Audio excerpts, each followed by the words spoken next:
Adama, un brillant homme d'affaires africain, avait tout pour lui. Lors d'un voyage d'affaires aux États-Unis, à une conférence prestigieuse à New York, il rencontra Aïcha. Elle était élégante, charmante, et possédait cette aura mystérieuse qui le captivait instantanément. Leur connexion fut immédiate. Après quelques mois de relations à distance, Aïcha accepta de rentrer avec lui en Afrique. Ils se marièrent dans une cérémonie somptueuse à Abidjan, entourés de famille et d'amis. Adama croyait avoir trouvé la femme parfaite. Mais derrière cette façade idyllique, une vérité profondément cachée menaçait de tout détruire. Malgré leur bonheur apparent, Adama commençait à s'interroger sur certains détails de leur relation. Aïcha évitait toujours les moments d'intimité complète et esquivait les discussions sur les enfants. Chaque fois qu'Adama abordait la question de fonder une famille, elle changeait de sujet ou évoquait des raisons médicales pour retarder l'échéance. Il respectait son espace, mais le doute s'installait. Un soir, après une énième dispute concernant leur projet d'enfant, Adama insista pour que tous les non-dits cessent. Il la confronta directement, pourquoi refusait-elle d'aller voir un médecin? Pourquoi repoussait-elle sans cesse leur plan de famille? Face à la pression croissante, Aïcha s'effondra.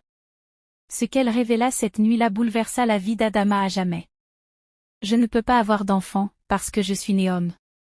Adama resta sans voix, incapable de comprendre ce qu'il venait d'entendre. Aïcha lui expliqua qu'elle avait subi une opération de réassignation sexuelle bien avant leur rencontre. Elle n'avait jamais eu l'intention de lui cacher cela pour le blesser, mais elle craignait d'être rejetée. Elle espérait qu'en l'aimant, il accepterait cette part de son passé. Adama, stupéfait et dévasté, sentit le poids de la trahison s'abattre sur lui. Pour lui, sa femme l'avait non seulement trompé, mais elle avait aussi mis en péril son honneur et celui de sa famille. La tradition africaine qui le liait à sa communauté, à ses ancêtres, et à ses valeurs profondes n'autorisait pas une telle situation. Il savait que s'il révélait la vérité, il serait la risée de tout son entourage. Pendant plusieurs jours, Adama se mura dans un silence glacial. Il essayait de comprendre comment la femme qu'il aimait pouvait lui avoir caché un secret si destructeur. Sa colère grandissait à mesure qu'il revivait chaque instant passé avec elle, chaque promesse échangée. Il se sentait piégé entre son amour pour Aïcha et le poids de la tradition qui lui imposait un chemin précis.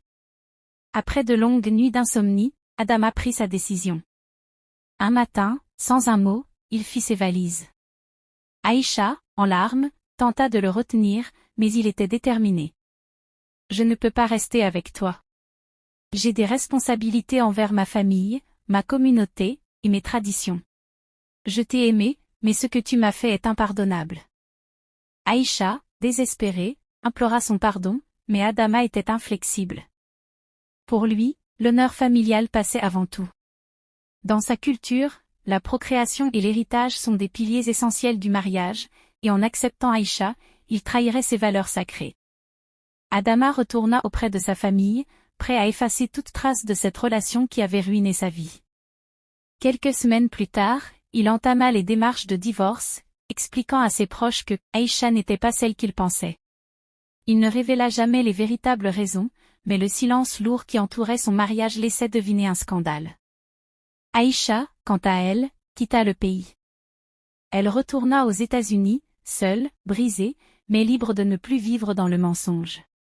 Adama, malgré tout, continua à gravir les échelons de sa carrière, mais le goût amer de la trahison ne quitta jamais son cœur.